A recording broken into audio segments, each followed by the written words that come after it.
టీజీ5 ప్రేక్షకులకు నమస్కారం. దైవ రహస్యం కార్యక్రమానికి స్వాగతం. ప్రపంచంలోనే విశిష్ట దేవాలయాల గురించి తెలుసుకుందాం.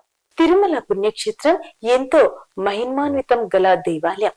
తిరుమల వెంకటేశ్వర స్వామిని దర్శించుకునేందుకు దేశ విదేశాల నుంచి తరలి వస్తారు. తిరుమల స్వామిని వజ్ర వైడూర్యాలు, బంగారు ఆభరణాలతో అలంకరిస్తారు. ఈ ప్రాంతంలోనే వెంకటేశ్వర స్వామి వెలిసినందుకు కారణమేమిటి? ఈ దేవాలయాన్ని ఎవరు నిర్మించారు? ఎందుకు నిర్మించారు? పురాణాల్లో ఏముందో ఈ స్టోరీలో ఇప్పుడు మనం తెలుసుకుందాం. ఏడుకొండలవాడ వెంకటరమణ గోవింద గోవింద, ఆపద మొక్కులవాడ వడ్డీ కాసులవాడ గోవింద గోవింద అని తిరుమల కొండ మారుమ్రోగుతుంది. సాక్షాత్తు విష్ణుమూర్తి వెంకటేశ్వర స్వామి రూపంలో 7 కొండలపై అవతరించాడని పురాణాలు చెబుతున్నాయి. వీకెండ్ వచ్చిందంటే చాలు తిరుమలలో భక్తుల రద్దీ పెరుగుతుంది. స్వామిని దర్శించుకునేందుకు భక్తులు తండోపతండాలుగా వెళ్తుంటారు. అయితే తిరుమలలో స్వామి దర్శనం కలగాలంటే ఆషామాషి కాదు. ఒక్కోసారి రోజుల తరబడి ఎదురు చూడాల్సి వస్తుంది. ఇంతటి మహిమాన్వితం గల దేవాలయాన్ని ఎవరు నిర్మించారు? ఎందుకు నిర్మించారు? ఎప్పుడు నిర్మించారు? తిరుమల దేవాలయాన్ని నిర్మించినది ఎవరు? తిరుమల వెంకటేశ్వర స్వామి దేవాలయాన్ని అత్యంత సుందరంగా నిర్మించారు. ఈ దేవాలయాన్ని నిర్మించినది తొండమాన్ చక్రవర్తి అని స్థల పురాణం ద్వారా తెలుస్తుంది. తొండమాన్ చక్రవర్తి ఆకాశరాజు సహోదరుడు. 1500 చరిత్ర ప్రకారం పల్లవ రాణి క్రీస్తు శకం 614లో ఆనంద నిలయం పునరుద్ధరణ చేశారు. స్వామి ఉత్సవ ఆభరణాలు, స్వామి ఉత్సవాలు ఆభరణాలు యువరాణి సమర్పించినదని పురాణాలు చెబుతున్నాయి. చరిత్రలో ఆమె ఒక పెద్ద భక్తురాలుగా నిలిచిపోయింది. పురందేవి అని కూడా పిలుస్తారు. 19వ శతాబ్దం చివరిలో స్వామి దేవాలయం హాతీరాం మఠం మాత్రమే నిర్మించారు. ఇక కొండపై ఎలాంటి కట్టడాలు కూడా లేవు. అర్చకులు కూడా కొండ దిగువ భాగంలో ఉండే గదుల్లో నివసించేవారు. రోజు ఉదయం వెళ్లి సాయంత్రం వచ్చేవారు. కలలో కనపడి ఈ అద్భుతమైన దేవాలయాన్ని నిర్మించినది తమిళనాడు రాష్ట్రంలోని కాంచీపురం ప్రదేశానికి రాజైన తొండమాన్. ఇంతకీ ఒక రాజు విష్ణుమూర్తి కలలో కనపడి, గత జన్మలో నీవు రంగదాసు అనే పేరుతో పిలువబడి నా భక్తుడివై ఉన్నావు అని చెప్పాడట. నీవు అక్కడ దేవాలయం నిర్మించమని కలలోనే ఓ ప్రదేశాన్ని స్వామివారే చూపించారని, నాకు అక్కడే స్థిర నివాసం ఏర్పాటు చేయమని సలహా ఇచ్చి అంతర్ధానమయ్యారని పురాణాలు చెబుతున్నాయి. దేవాలయ నిర్మాణంలో విష్ణు పురాణం ప్రకారం తిరుమల శేషాచల కొండపై వెంకటేశ్వర స్వామి వెలిసి ఉన్నాడని, కలియుగం అంతం అయ్యేంత వరకు అక్కడే ఉంటానని, నీవు అక్కడే దేవాలయాన్ని నిర్మించాలని ఆ స్వామి చెప్పాడట. దీనికి సంతోషించిన తొండమాన్ రాజు విశ్వకర్మను పిలిచి దేవాలయాన్ని నిర్మించేందుకు ప్రణాళిక సిద్ధం చేశారు. ఇతర రాజవంశికులు తొండమాన్ ఆకాశరాజు సహోదరుడు. ఇతని అనంతరం చోళులు, పల్లవులు, విజయనగర రాజులు మొదలైన వారు దేవాలయం అభివృద్ధికి కృషి చేశారు. ఈ దేవాలయంలో ఆ స్వామి అలంకారానికి బంగారు ఆభరణాలు సుమారు 12 కేజీలు అప్పట్లో సమకూర్చారు. ఈ స్వామికి అలంకారం చేయాలంటే ఒకరితో అయ్యే పని కాదు. దేవాలయంలో ఉండే స్వామి కిరీటం నీలి రంగులో ఉండిన వజ్రాలతో కూడి ఉంటుంది. ప్రపంచంలో ఎక్కడ చూడనటువంటి కిరీటం.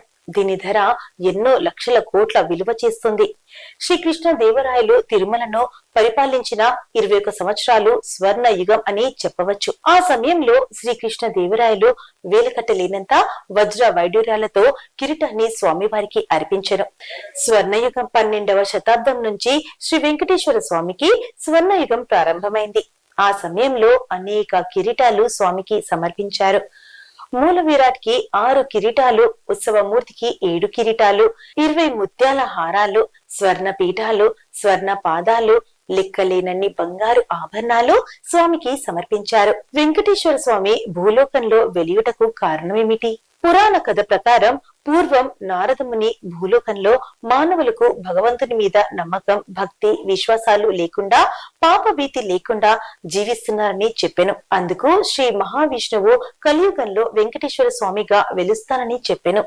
మరొక కథ ప్రకారం శ్రీకృష్ణుని నిజమైన తల్లిదండ్రులైన దేవకి, వసుదేవులు. అయితే శ్రీకృష్ణుడు కారణ జన్ముడు కావటం చేత యశోద దగ్గర పెరుగుతాడు. శ్రీకృష్ణుడు పెరిగి పెద్దవాడైన తర్వాత రుక్మిణిని వివాహం చేసుకుంటాడు.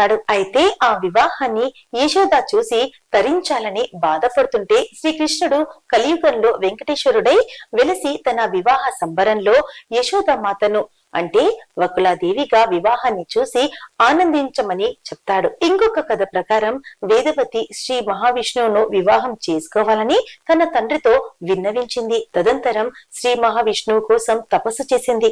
ఆ సమయంలో రావణుడు వేదవతిని అపహరించాలని చూస్తాడు. వేదవతి రావణునికి నీవు నీ లంకలోనే ఒక స్త్రీ మూలకంగా నాశనమైపోతావు అని శపించెను. సీతామాతను అపహరించిన రావణుడు మాయా సీతమైన వేదవతిని లంకలో బంధిస్తాడు.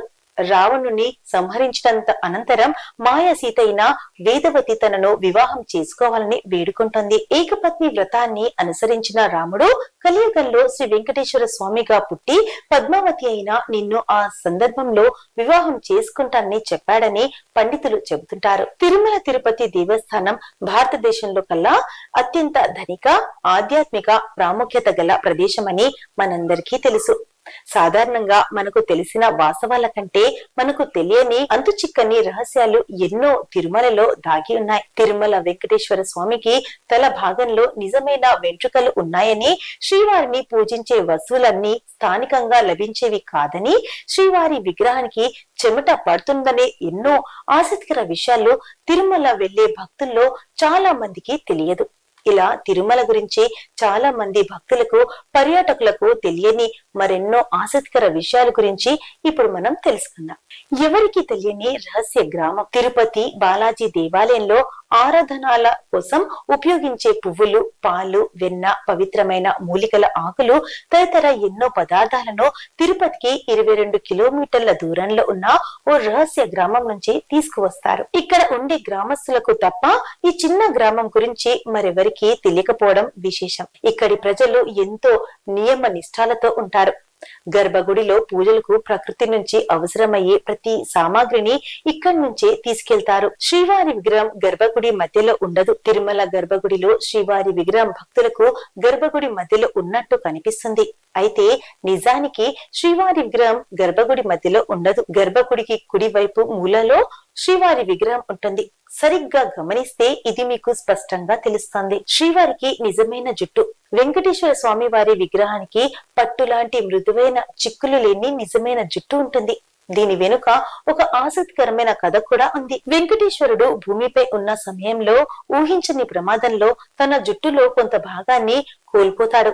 ఇది గమనించిన నీలాదేవి అనే గాంధర్వ యువరాణి తన జుట్టులో కొంత భాగాన్ని కత్తిరించి శ్రీవారికి ఇస్తుంది. భక్తి సమర్పించిన తన తల నీలాలను స్వీకరించాలని కోరుతోంది. ఆమె భక్తికి మెచ్చిన వెంకటేశ్వరుడు ఎవరైతే తనను దర్శించుకునేందుకు వచ్చి తల నీలాలు సమర్పిస్తారో వారికి సదా తన అనుగ్రహం ఉంటుందని వరమిస్తాడు. అప్పటి నుంచి తిరుమలకు వెళ్లే భక్తులు తమ కోరికలు తీరక ముందు, తీరిన తరువాత స్వామివారికి తలనీలాలను సమర్పించడం ఆనవాయితీగా మారింది. శ్రీవారి విగ్రహం వెనుక నుంచి ఎప్పుడు సముద్రపు ఘోష వినిపిస్తుంది అనేది నమ్మలేని నిజం. స్వామివారి విగ్రహం వెనుక చెవి పెట్టి వింటే ఇది స్పష్టంగా తెలుస్తుంది. కానీ శ్రీవారికి సేవ చేసే అర్చకులకు తప్ప సాధారణ భక్తులకు ఆ అవకాశం లభించదు. చూసారు కదండి, ఇవాళ మన దేవత రహస్యంలో తిరుమల తిరుపతి క్షేత్రం గురించి ఎన్నో ఆసక్తికరమైన విషయాలు తెలుసుకున్నాం కదా. మరొక ఎపిసోడ్ లో మళ్ళీ కలుద్దాం. అంతవరకు సెలవు. నమస్తే.